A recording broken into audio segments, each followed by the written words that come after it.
안녕하십니까. 학교입니다. 권절입니다. 저번 시간에는 측은지심을 살리자라는 주제로 다소 감상적으로 좀 이야기를 했습니다.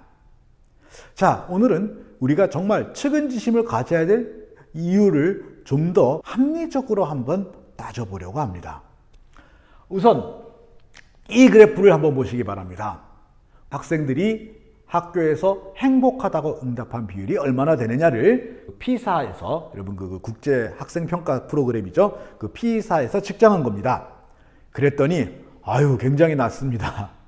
애들이 이렇게 불행하죠. 학교가 불행하게 만드는 건 아닐 겁니다. 아마 어디서도 그냥 행복합니까? 물어보면은 아니요 라고 대답했겠죠. 다만 그 질문이 학교일 뿐입니다. 가정에서 행복하냐고 물어봐도 다른 나라보다 높지 않을 거라고 저는 생각합니다.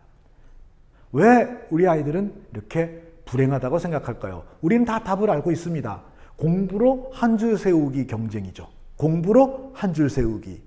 제가 저번에 여러 번 강조했습니다마는 원래 공교육은 이 사회가 필요로 하는 여러 가지 분야에 여러 가지 직종에서 종사할 다양한 사람들을 적재적소에서 일할 수 있게 만들어내는 거라 그랬습니다. 그런데 그 중에 특정한 일부 영역, 많아봐야 한 5%밖에 되지 않는 영역만을 가치 있다고 여기고 나머지 95%를 전부 패배자로 만들어버리면서 그 5%가 되기 위해서 한 줄을 서는 경쟁을 계속 하게 될 경우에 그 줄에 들어서 결국 5%가 된 학생들이나 그 5%에 들어가지 못한 학생들이나 모두 마음에 큰 상처를 입을 수밖에 없는 겁니다. 만약에 이 줄을 흩어서 한 20개 정도의 다른 다양한 줄을 만들어줬다면 과연 이렇게 많이 불행하다고 대답을 했을까요? 그건 아닐 거라고 생각합니다. 그런데 사실은 공부를 열심히 하는 것 자체가 무조건 힘든 건 아닙니다. 저는 입시교육 자체도 입시공부라고 하는 것도 경우에 따라서는 전혀 힘들지 않고 스트레스가 안 될 수도 있다고 생각합니다. 가령 버락 오바마는 어릴 때부터 차별이라고 하는 걸 경험하고 살았습니다. 그래서 차별이 없는 세상을 만들겠다고 결심을 했죠. 그러려면은 결국은 무엇이 되어야 되느냐? 변호사가 되어야 되는 겁니다. 그래서 변호사가 되려면 뭘 해야 될까요? 공부를 해야겠죠. 입시 공부입니다. 그래서 부지런히 입시 공부를 했겠죠. 과연 이 어린 버락 오바마에게 입시 공부는 고역이었을까요? 아니면은 즐거운 경험이었을까요? 저는 이게 절대로 괴롭지 않았을 거라고 생각합니다. 우리 아이들이 정말 입시 교육을 힘들어하는 까닭은 이 경쟁이 치열해서 뿐 아니라 그 경쟁에서 의미를 찾지 못하기 때문입니다. 바로 이겁니다. 자, 대해서 부모가 기대하는 건데요. 자, 한쪽은 자녀가 장차 자라서 무엇이 되기를 기대하느냐 하는 겁니다. 또 한쪽은 자녀가 어느 정도의 학력 수준을 가지기를 기대하느냐 하는 겁니다. 자, 금방 보이지만 자녀가 그 높은 학력 수준, 학사 이상, 대학 졸업 이상의 학력 수준을 가지기를 바라는 부모의 기대는 우리나라가 압도적으로 다른 나라보다 높습니다. 그만큼 우리 공부하라고 밀어넣고 있지 않습니까? 그런데 그 공부를 열심히 한 결과 전문직이나 관리직이 될 걸 기대하는 수준은 오히려 우리나라는 다른 나라보다 높지 않습니다. 이 독일을 보세요. 독일은 부모가 자녀에게 전문직이나 관리직이 되기를 바라는 비율이 우리보다 훨씬 높습니다. 그런데 자녀가 그 학위를 가지기를, 가방끈이 긴 아이가 되기를 바라는 비율은 우리보다 낮습니다.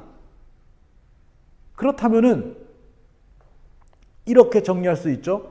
우리는 자녀에게 공부해라, 경쟁해라, 좋은 대학에 들어가라 계속해서 밀어붙이고는 있는데 그렇게 열심히 공부한 결과 너는 이것이 되어라 라고 하는 부분에서는 매우 하찮은 결과만을 제시해주고 있다고 하는 겁니다. 즉, 독일 부모님들이 너는 열심히 공부해서 과학자가 되거나 공학자가 되거나 전문가가 되어라 라고 얘기할 때 우리 부모님들은 열심히 공부해! 그래야 먹고 사는 거야! 라는 수준밖에 이야기하지 않고 있다는 겁니다. 아이들 입장에서는 단지 먹고 살기 위해서 이렇게 많은 내용의 공부를 해야 되는가 하는 것을 회의하지 않을 수가 없는 것이죠. 더구나 세상은 점점 평평해지고 있습니다. 아이들은 그걸 알죠. 자, 이것이 현실입니다. 자, 우리가 흔히 좋은 직장이라고 부르는, 이 좋은 직장이라고 부르는, 그래서 고용이 안정되어 있고 적절한 수준의 보수를 받으며 사회적으로 평판이 괜찮은 직업, 이걸 이제 흔히 좋은 직장이라고 얘기합니다. 안타깝게도 이런 좋은 직장에 해당되는 일자리는 그렇게 많지 않습니다. 탈탈 털어도 100만석이 되지 않죠. 물론 이 100만석은 뽑는 인원이 아니라 현재 자리를 차지하고 있는 인원입니다. 그래서 해마다 이 좋은 직장에 들어갈 수 있는 자리는 전체의 5%도 되지 않는 거죠. 그건 이제 다들 알고 계실 겁니다. 그런데 좋은 직장에서 얻을 수 있는 보수 수준은 생각보다 훨씬 적습니다. 요즘에 공시족 그래가지고 공무원 시험들을 많이 치잖아요. 이게 옛날처럼 이제 그 5급 공무원 고시를 치는 게 아니잖아요. 그런데 이 9급 공무원의 월 보수는 이거저것 수당을 팍팍 다 때려 넣어도 대략 한 230만 원 정도입니다. 이것도 많이 잡은 겁니다. 그 다음에 이제 공무원 중에서 가장 보수 수준이 높은 데 속하는 게 이제 죄송합니다만은 저희 교사들입니다. 그래서 신규 교사 같은 경우에 이거저거 다 집어넣으면 이건 최대로 뽑아본 겁니다. 물론 이건 전부 다 그 연금이나 기타 여러 가지 공제 전입니다. 세금을 빼고 이거 빼고 하고 이거보다 훨씬 덜 받습니다. 어쨌든 그럴 경우에 약 290만 원 정도가 되겠습니다. 그리고 이제 그 삼성이니 뭐 현대자동차니 이런 대기업, 그리고 얘기하는 그런 대기업의 엘리트 사원들이죠. 이들이 보통 한 월 350만 원 정도 받습니다. 물론 더 많이 받지만은 이 회사들이 절대로 자선사업가는 아니기 때문에 그만큼 부려먹습니다. 그런데 최저시급이 많이 올랐잖아요. 근데 알바를 뛴다고 합시다. 알바를 뛴다 그러면은 만약에 알바를 주 40시간을 근무하면서 주휴수당을 계산하면은 약 190만 원 정도를 벌게 됩니다. 물론 차이가 많죠. 차이가 많은데 대기업 사원하고는 굉장히 많은 차이가 나고, 그러나 9급 공무원하고 비교해보면 그렇게 큰 차이가 나지 않습니다. 그럴 경우에 우리 아이들이 어떤 길을 선택할까요? 난 그냥 공부 안 하고 대충 살면서 대충 알바 뛰면서 그렇게 살래라는 걸 선택할 수도 있지 않습니까? 그럴 때 닥치고 공부해 라고 얘기할 때 그 공부해라고 하는 그 동기가 단지 먹고 살기 위해서에 불과하다면은 아이들은 그거를 이런 상황에서 아마 받아들이기 어려울 겁니다. 더구나 저출산 고령화 아닙니까?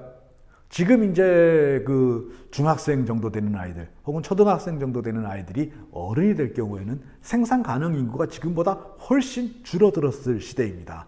베이비붐 세대가 대거 생산 현장에서 이탈하거든요. 그게 바로 여기서 나타나는 겁니다. 일본의 취업률이 우리나라보다 훨씬 어느 시점에서 높아진 겁니다. 이거 뭐 일본의 경제가 갑자기 활성화되고 우리나라 경제가 침체돼서가 아닙니다. 일본의 베이비붐 세대가 우리보다 좀 빠르거든요.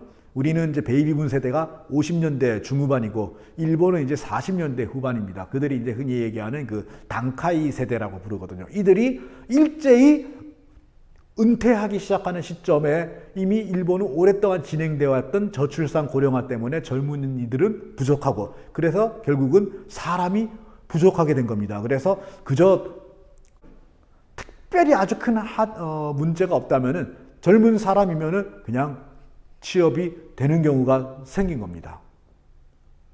실제로 작년에 제가 일본을 이렇게 여행하면서 도쿄 곳곳을 다니면서 제일 많이 봤던 광고가 뭐냐면은 구인 광고였습니다. 어딜 가나 구인 광고입니다. 자, 아까 제가 뭐라 그랬죠? 일본의 베이비붐 세대가 은퇴하는 시기가 우리보다 10년 빠르다 그랬죠. 지금 그 10년이 진행된 겁니다. 이제 우리도 남 얘기가 아니게 된 겁니다. 그렇다면은 이제 뭘 가지고 아이들에게 공부를 열심히 해야 된다라고 얘기해야 될까요? 이 경쟁을 뚫어야 된다고 얘기해야 될까요? 한번 진지하게 같이 아이들과 이야기를 해봐야 될 것 같습니다. 물론 여기서 얘기하는 이 알바가 매우 이상적인 경우라는 것을 잘 알고 있습니다. 이렇게 주지도 않고 또 이 과정에서 온갖 인격적인 모멸을 받기도 하죠. 하지만 이보다 딱히 합리적으로 판단할 때 딱히 더 나을 것도 없어 보이는 그러한 직장에 가기 위해 젊은 시절을 온통 다 밀어넣고 갈아 넣어야 될 만한 가치가 있는가? 난 아니라고 생각해. 이렇게 판단한 젊은이들을 우리는 과연 매갈이 없다, 꿈이 없다, 패기가 없다, 이런 식으로 비난할 수 있을까요? 그건 아닐 거라고 봅니다. 역시 우린 여기서 다시 측은지심을 가져야 되고, 그리고 그들과 좀 공감하며 이야기를 들어봐야 되겠죠. 그리고 적어도 의미 없는 경쟁에 계속해서 밀어넣는, 그럼으로써 오히려 그 자녀들과 누려야 될 그 따뜻한 애정과 친밀감을 손상시키는 그런 일은 하지 않아야 되지 않을까, 이렇게 생각합니다. 안녕하십니까, 학교입니까? 오늘 여기까지 말씀드리겠습니다. 고맙습니다.